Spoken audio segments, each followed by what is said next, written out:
Hold your breath. Your disgusting breath is directly killing oysters. No, but actually, there's a problem concerning the oysters.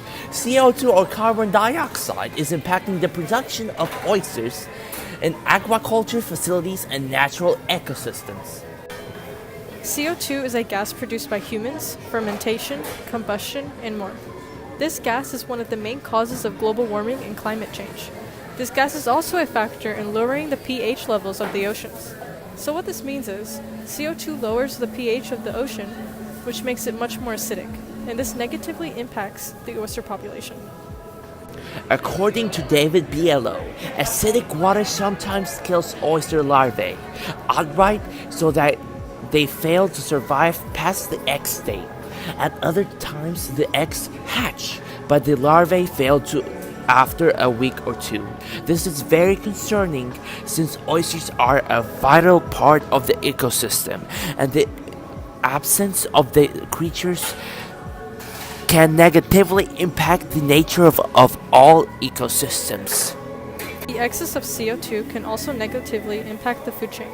According to the NOAA, more than 1 billion people worldwide rely on the food from the ocean as their primary source of protein. So it's important the problem of excess CO2 in the ocean is solved or at least reduced. The solution is reducing CO2 that will be absorbed in the ocean is to sequester it by turning the gas emissions into cement. A huge source of the threatening CO2 emissions are the turbines at Moss Landing power plant on the California coast. Moss Landing burns through the natural gas to make electric power. Unfortunately, their process produces at least 30,000 parts per million of carbon dioxide.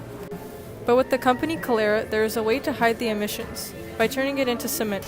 By turning the CO2 emissions into cement, it will turn the gases into a very useful material.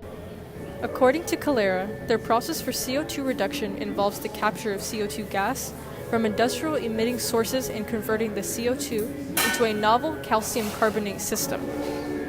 Essentially, they either take the CO2 emissions, also known as flue gas, which are industrial emissions, or raw flue gas, which requires no concentration.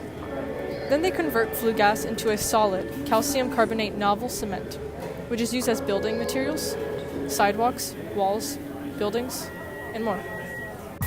An environmental consequence of the solution is that cement is the source of 8% of the world's carbon dioxide, as CNN states. The factor chosen for this solution is environmental. An implication of the solution to sequester CO2 by turning it into cement is that it will directly reduce the amount of CO2 that enters the ocean. Since the solution targets sequestering or hiding these CO2 emissions, this will reduce the amount of CO2 that is absorbed in the ocean. A recommendation to NOAA about the solution to help save the oysters is that they should consider their solution as and use it. Despite the consequence of producing more CO2, the solution sequesters little tons of CO2 and directly reduces the amount absorbed in the oceans. The NOAA should pursue further research specifically on this solution in order to perfect it and advance it. This solution is revolutionary and the NOAA should go through with it.